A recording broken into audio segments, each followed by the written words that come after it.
Good morning बच्चों, आज आपको एक बार फिर से स्वागत है। क्लास 6 to 10 मैथ सब्जेक्ट के लिए आप सब्सक्राइब कर लीजिए अलौकिक एचडी पॉइंट और साथ ही साथ बेल आइकन भी प्रेस कर लीजिए ताकि आपको टाइम टू टाइम नोटिफिकेशंस पहुंचता रहे।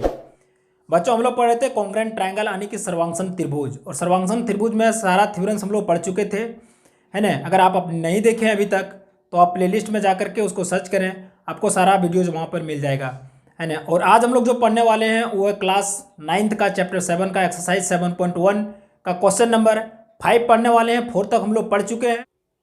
तो बच्चों आइए हम लोग देखते हैं क्वेश्चन में क्या है। क्वेश्चन में फिगर दिया हुआ है तो क्वेश्चन और फिगर को हम लोग रिलेट करते हैं, है ना।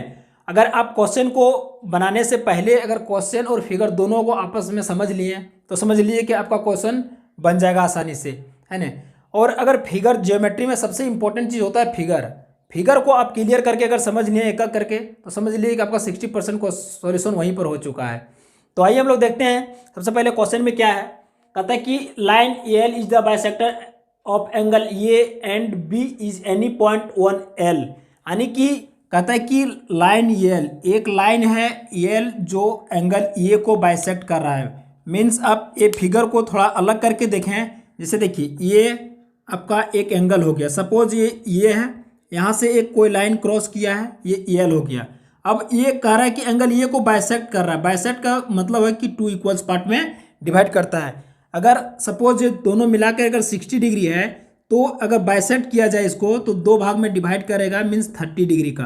तो ये भी 30 होगा और ये भी 30 होगा, ये आपस में इक्वल होता है। अब आगे क्वेश्चन में कह रहा है, कहता है कि बी पी और बी क्यू दोनों कहता है कि परपेंडिकुलर है फ्रॉम बी से, यानी कि बी से पी पर भी परपेंडिकुलर पड़ रहा है और बी से क्यू पर भी परपेंडिकुलर पड़ रहा है। कहता है कि जो कहता है कि आर्म ए से स्थित है, जैसे आर्म हो गया यानी कि ए क्यू एक आर्म हो गया, तो ए से आर्म गया है और इधर ए से पी तक आर्म गया है, तो यही दोनों आर्म पर परपेंडिकुलर स्थित है ना। अब क्वेश्चन में प्रूफ क्या करना है, कहता है कि proof that angle A P B और ए की बी आपस में इक्वल होगा और कॉन्ग्रुएंट भी होगा। ये आपको प्रूफ करके दिखाना है ना। तो जब अगर कॉन्ग्रुएंट दिखा देते हैं हम लोग, शो कर देते हैं, तो इसका मतलब वो इक्वल हो गया, और इक्वल हो गया तो इसका मतलब है कि कुछ उसमें पार्ट्स बच जाता है, और वो पार्ट जो बचता है वो क्या होगा, मैं वीडियो के अंत में बताऊंगा, आप अंत तक देखिएगा तो आपको समझ में आ जाएगा। गिवन में है angle P equal to angle Q equal to 90 degree, ये आपस में इक्वल है ना, और 90 डिग्री भी है। आप देखिए और दिया हुआ है, क्या दिया हुआ है, एंगल पी ए बी। जिसे देखिए अगर यहाँ पर लिखे हैं angle P A B equal to क्या होगा, सपोज हम इसको 1 मान लेते हैं, इसको 2 मान लिए, तो यहाँ पर लिख सकते हैं P A B equal to angle 1। उसी प्रकार से अगर यहाँ पर हम लिखेंगे angle Q A B, angle Q A B equal to angle 2, ये हम लोग अपना सुविधा के लिए हम लोग मान लिए हैं। आपको जिसमें इजी है वो आप ले सकते हैं। जैसे और यहाँ पर गिवन में हम इसको इस तरह से लिख सकते हैं, angle P A B equal to angle Q A B. अब आपको जहाँ भी जरूरत पड़े एंगल पी ए बी का, वहाँ पर 1 भी ले सकते हैं या तो एंगल पी ए बी ले सकते हैं। आपको जिसमें आसान हो आप वो काम कर सकते हैं। ये दो चीज़ आपका गिवन है ना, यानी कि इसको हम कह सकते हैं बाइसेक्टर एंगल भी। अब हम लोग क्वेश्चन के अनुसार में चलना है। क्वेश्चन में क्या दिया, in triangle A P B and triangle A Q B. देखिए in triangle A P B A Q B, हम दो ट्रायंगल ले लिए।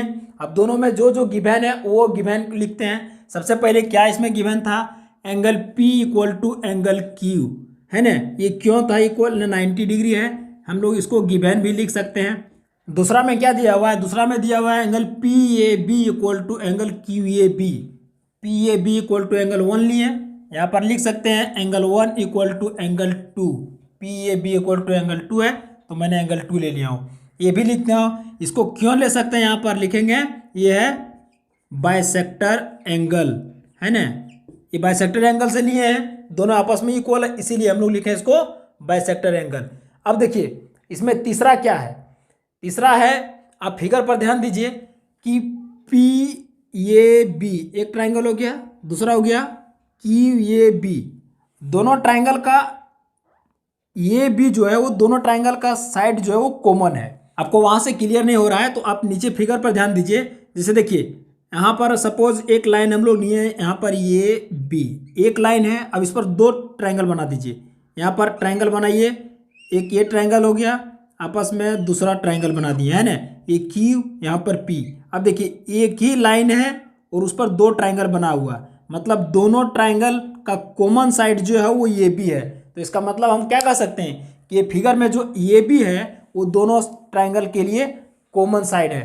तो हम लोग यहाँ पर लिखेंगे क्या, ये बी इक्वल टू ये बी, यहाँ पर ये हो जाएगा कॉमन साइड। अब इसमें देखिए कौन से कॉन्ग्रेंट होगा, है ना। हम क्या लिए सबसे पहले एंगल लिए, फिर एंगल लिए, उसके बाद साइड। दूसरे ट्राइंगल में आप चले जाइए, इसमें क्या लिए एंगल लिए, फिर एंगल लिए, उसके बाद फिर साइड लिए।